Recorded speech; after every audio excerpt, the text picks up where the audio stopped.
She fell in love with James. I'm a masculine presenting woman.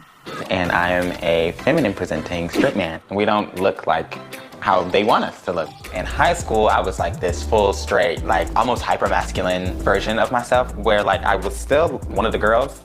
However, I was pulling girls. And then I got to college and I was like, yeah, that ain't it. And despite not being each other's usual types, this couple knew their relationship was going to be something special. The most frequent question we get is, who is the woman? Or like, that ain't it, not for me. So I was identifying as gay because it was easier than explaining all the ins and outs of who I was. Like never really just jumped all in with a man. I never had any interest in doing that. So when the world went on shutdown in 2020, I was on TikTok constantly like everybody was.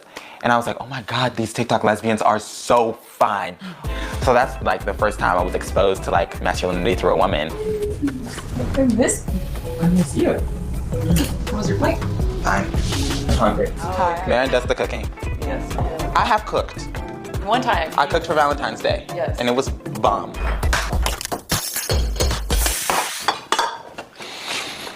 You're hungry. I'm stealing it. Nothing is ever truly yours.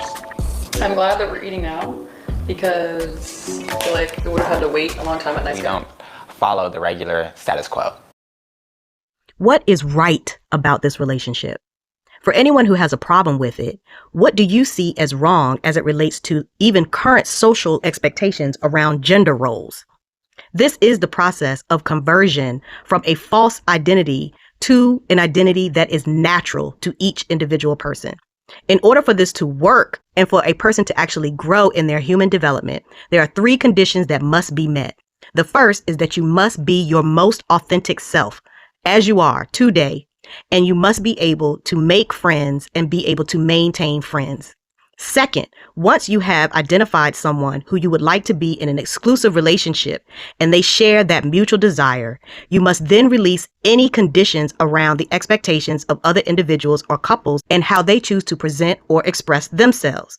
The third is that there cannot be sexual involvement until you have made the decision to make a firm, eternal commitment in marriage with this person who you will then begin to build a lineage with. This commitment should be born of your opportunity to fully and authentically explore who you are in your own unique identity and forms of self-expression, which can only be done with someone who has chosen you as your most authentic self and who you have also chosen because of the safety that exists in that kind of loving, committed relationship.